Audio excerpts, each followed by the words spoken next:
السلام علیکم ورحمۃ اللہ وبرکاتہ۔ آپ دیکھ رہے ہیں یوٹیوب چینل حسن خورشید آوان اور میں خورشید احمد ہوں۔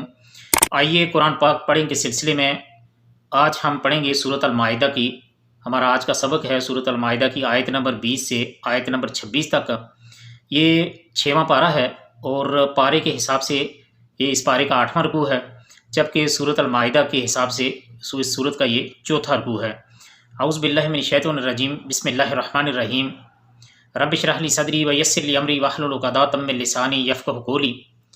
رب زدنی علما رب زدنی علما رب زدنی علما۔ وَإِذْ قَالَ مُوسَىٰ لِقَوْمِهِ يَا قَوْمِ اذْكُرُوا نِعْمَةَ اللَّهِ عَلَيْكُمْ إِذْ جَعَلَ فِيكُمْ أَنْبِيَاءَ وَجَعَلَكُمْ مُلُوكًا وَآتَاكُمْ مَا لَمْ يُؤْتِ أَحَدًا مِّنَ الْعَالَمِينَ۔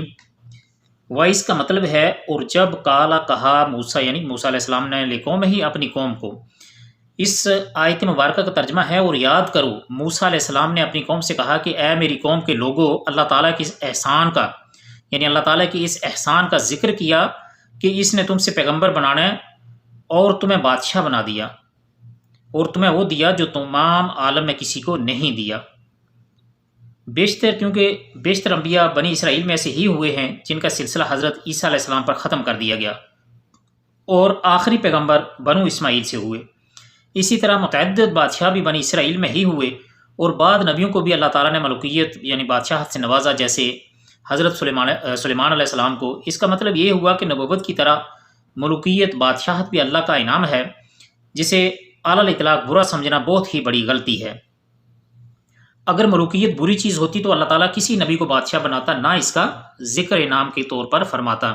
یعنی کہ اگر بادشاہت اللہ کے ہاں ناپسندیدہ چیز ہوتی تو ظاہر ہے کہ اللہ سبحانہ تعالیٰ تو اس دنیا کو بنانے والے ہیں، اور جو کچھ جب سے یہ دنیا شروع ہوئی ہے پہلے انسان سے لے کر قیامت تک آخری انسان تک، اور دنیا میں کیا کچھ رونما ہونا ہے اور لوگوں کی فطرت کیا ہونی ہے، اس کے بارے میں تو اللہ سبحانہ تعالیٰ جانتے ہیں۔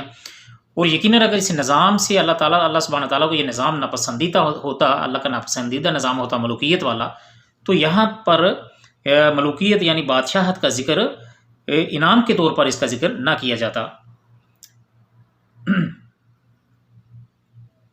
جیسا کہ یہاں آج کل مغربی جمہوریت کا بوس اسی طرح ذہنوں پر مسلط ہے، اور شاطران مغرب نے اس کا افسوں اسی طرح پھونکا ہے کہ مغربی افکار کے اسیر اہل سیاست ہی نہیں بلکہ اصحاب جبہ و دستار بھی ہیں۔ بہرحال ملوکیت یا شخصی حکومت اگر بادشاہ اور حکمران عادل و متقی ہو تو جمہوریت سے 1000 درجے بہتر ہے۔ یہ اشارہ ہے ان انعامات اور معجزات کی طرف جن سے بنی اسرائیل نوازے گئے، جیسے من و سلوہ کا نزول، بادلوں کا سایہ، فرعون سے نجات کے لیے دریا سے راستہ بنا دیا، وغیرہ وغیرہ۔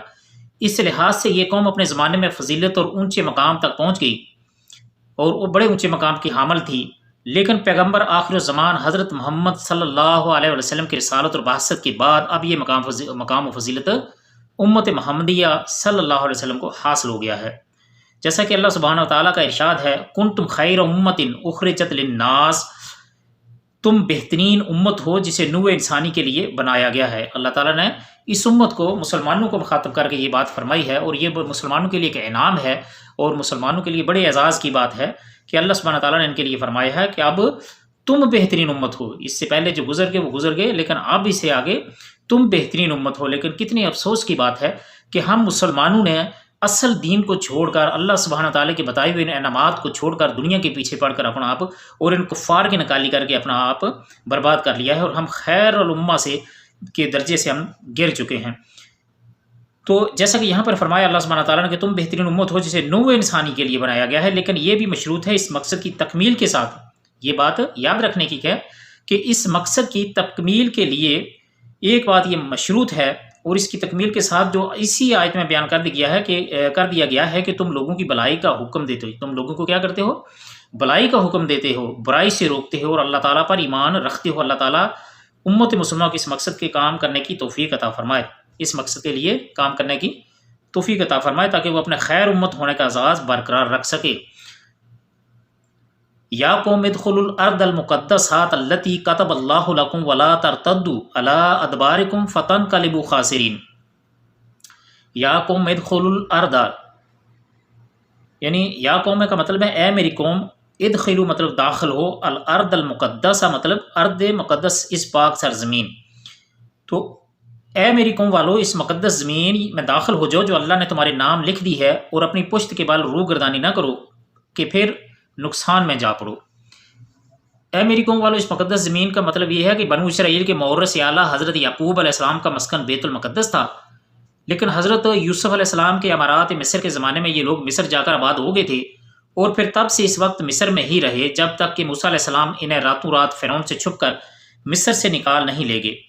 اس وقت بیت المقدس پر عمالقہ کی حکمرانی تھی جو ایک بہادر قوم تھی۔ جب حضرت موسیٰ علیہ السلام نے پھر بیت المقدس جا کر آباد ہونے کا عزم کیا تو اس کے لیے وہاں قابض عمالقہ سے جہاد ضروری تھا۔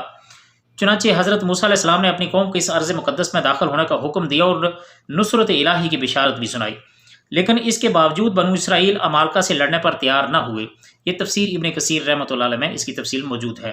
اس سے مراد وہی فتح و نصرت ہے جس کا وعدہ اللہ تعالیٰ نے جہاد کی صورت میں ان سے کر رکھا ہے، یعنی جہاد سے اعراض مت کرو۔ یہ جو فرمایا کہ اور اپنی پشت کے بل روگردانی نہ کرو کا مطلب یہ ہے کہ جہاد سے روگردانی نہ کرو، جہاد سے پاؤں پیچھے کی طرف مت اٹکاؤ۔ قالوا یا موسیٰ ان فیہا قوما جبارین وإنا لن ندخلها حتى يخرجوا منها فإن يخرجوا منها فإنا داخلون۔ انہوں نے جواب دیا کہ اے موسیٰ، وہاں تو زور آور سرکش لوگ ہیں، اور جب تک وہ وہاں سے نکل نہ جائیں ہم تو ہرگز وہاں نہ جائیں گے، ہاں اگر وہ وہاں سے نکل جائیں پھر تو ہم بخوشی چلے جائیں گے۔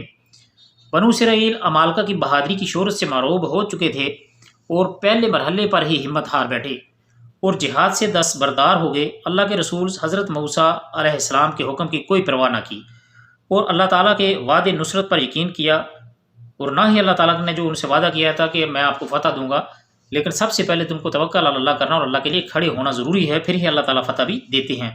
لیکن انہوں نے اس بات پر اللہ سبحانہ تعالیٰ کی اس بات کی بھی کوئی پرواہ نہ کی اور اس پر بھی ایمان نہ لائے اور وہاں جانے سے صاف انکار کر دیا۔ قال رجلان من الذين يخافون انعم الله عليهم ادخلوا عليهم الباب فإذا دخلتموه فإنكم غالبون وعلى الله فتوكلوا إن كنتم مؤمنين۔ دو شخصوں نے جو خدا ترس لوگوں میں سے تھے، یعنی اللہ کا خوف رکھنے والے لوگوں میں سے تھے، جن پر اللہ تعالیٰ کا فضل تھا، کہا کہ تم ان کے پاس دروازے میں تو پہنچ جاؤ، دروازے پر قدم رکھتے ہی یقیناً تم غالب آ جاؤ گے، اور تم اگر مومن ہو تو تمہیں اللہ تعالیٰ ہی پر بھروسہ رکھنا چاہیے۔ قوم موسیٰ علیہ السلام میں صرف یہ دو شخص صحیح معنوں میں ایماندار نکلے جنہیں نصرت الہی پر یقین تھا۔ انہوں نے قوم کو سمجھایا کہ تم ہمت تو کرو، پھر دیکھو کس طرح اللہ تعالیٰ تمہیں غلبہ عطا فرماتا ہے۔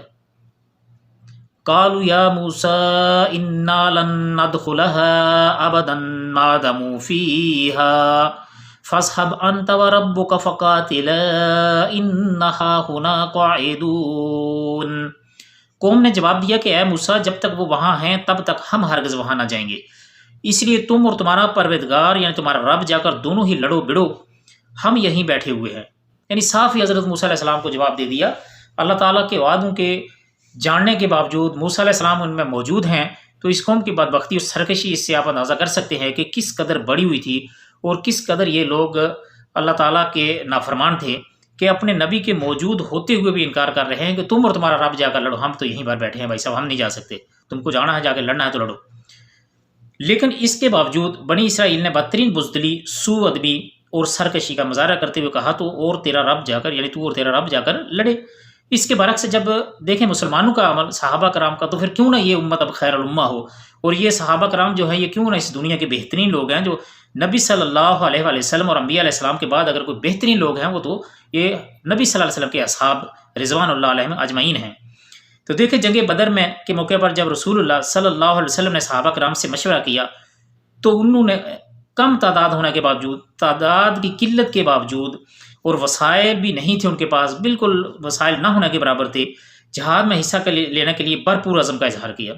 یعنی کم تعداد اور قلت وسائل ہونے کے باوجود انہوں نے جہاد میں حصہ لینے کے لیے بھرپور عزم کا اظہار کیا، اور پھر یہ بھی ساتھ کہا کہ یا رسول اللہ، ہم آپ کو اس طرح نہیں کہیں گے جس طرح قوم موسیٰ نے موسیٰ علیہ السلام کو کہا تھا کہ تم اور تمہارا رب جا کر لڑو، ہم یہاں بیٹھے ہیں، بلکہ آپ ہمیں حکم دیں، ہم خون کے آخری قطرے تک، خون کا آخری قطرہ تک بہا دیں گے، ہماری مال اور جان اسلام اللہ کے نام پر اور آپ پر قربان ہے۔ تو تو یہ تھے سچے لوگ، تو پھر کیوں نہ یہ لوگ نبی صلی اللہ علیہ وسلم کے بعد اور انبیاء علیہ السلام کے اس بعد بہترین لوگ کہلائیں۔ تو ان لوگوں پر بھی افسوس کی بات ہے کہ کچھ خبیث قسم کے لوگ، جو بدباطن قسم کے لوگ ہیں، وہ اپنا جو ہے اپنا غلاظت خرافات جو ہے ان صحابہ کرام پہ بھی بکتے ہیں، لیکن ان کو تو اس کا کوئی نقصان نہیں ہوتا، کیونکہ چاند پر جو بھی تھوکتا ہے تو وہ تھوک اسی کے منہ پر آ کر واپس پڑتا ہے۔ ان بے ادبیوں کا یا ان پر جو بھی تبرہ بازی کی جاتی ہے، اس کا صحابہ کرام کو تو کوئی نقصان نہیں ہے، البتہ یہ لوگ اپنے لیے جہنم کا سامان ضرور کر رہے ہیں۔ اللہ تعالیٰ ایسوں کو ہدایت دیں۔ قال رب انی لا املک الا نفسی واخی فافرق بیننا وبین القوم الفاسقین۔ موسیٰ علیہ السلام کہنے لگے، الہی مجھے تو بجز اپنے اور میرے بھائی کے کسی اور پر کوئی اختیار نہیں، پس تو ہم میں اور ان نافرمانوں میں جدائی کر دے۔ یعنی کہ موسیٰ علیہ السلام نے کہا کہ مجھے تو بھائی صرف اللہ سبحانہ تعالیٰ سے دعا کی کہ اگر اختیار کی بات ہے تو مجھے تو صرف اپنے اوپر ہے، یا میں اپنے بھائی کو زبردستی یہاں سے لے جا سکتا ہوں، لیکن باقی پر تو مجھے اختیار نہیں ہے۔ اس میں نافرمان قوم کے مقابلے میں اپنی بے بسی کا اظہار بھی ہے اور برات کا اعلان بھی ہے، یعنی وہ اتنے سرکش اور نافرمان ہو گئے کہ موسیٰ علیہ السلام بے بس ہو گئے، اور اللہ سبحانہ تعالیٰ سے انہوں نے صاف یہ درخواست کر دی کہ یا اللہ کہ مجھے تو اپنی ذات پر اور اپنے بھائی کے سوا کسی پر کوئی اختیار نہیں، اب میں تو ان کا کچھ نہیں کر سکتا، تو ہی ان سے بہتر نمٹنے والا ہے۔ قال فإنها محرمات عليهم 40 سنة يتيهون في الأرض فلا تخس على القوم الفاسقين۔ ارشاد ہوا کہ اب زمین ان پر 40 سال تک حرام کر دی گئی ہے، یہ خانہ بدوش ادھر ادھر سرگرداں پھرتے رہیں گے، اس لیے تم ان فاسقوں کے بارے میں غمگین نہ ہونا۔ یہ میدان طیہ کہلاتا ہے، جہاں پر یہ ادھر ادھر خانہ بدوش ہو کر پھرتے رہے تھے، اس کو میدان طیہ کہتے ہیں، جس میں 40 سال یہ قوم اپنی نافرمان اور جہاد سے اعراض کی وجہ سے سرگرداں رہی۔ اس میدان میں اس کے باوجود ان پر من و سلوہ کا نزول ہوا، جس سے اکتا کر انہوں نے اپنے پیغمبر سے کہا کہ روز روز ایک ہی کھانا کھا کر ہمارا جی بھر گیا ہے، اپنے رب سے دعا کرو کہ وہ مختلف قسم کی سبزیاں اور دالیں ہمارے لیے پیدا فرمائے۔ یہی ان پر بادلوں کا سایہ ہوا۔ پتھر پر حضرت موسیٰ علیہ السلام کی لاٹھی مارنے سے 12 قبیلوں کے لیے 12 چشمے جاری ہوئے، اور اس طرح کے دیگر انعامات بھی ہوتے رہے۔ 40 سال بعد پھر ایسے حالات پیدا کیے گئے کہ یہ بیت المقدس کے اندر داخل ہوئے۔ پیغمبر جب دیکھتا ہے دعوت و تبلیغ کے باوجود میری قوم سیدھا راستہ اختیار کرنے کے لیے تیار نہیں ہوئے، جس میں اس کے لیے دین و دنیا کی سعادتیں اور برائیاں ہیں، تو فطری طور پر اس کو سخت افسوس اور دلی صدمہ ہوتا ہے۔ یہی نبی کا بھی حال ہوتا تھا جس کا ذکر قرآن مجید میں اللہ تعالیٰ نے متعدد جگہ فرمایا، لیکن آیت میں حضرت موسیٰ علیہ السلام سے خطاب کر کے کہا جا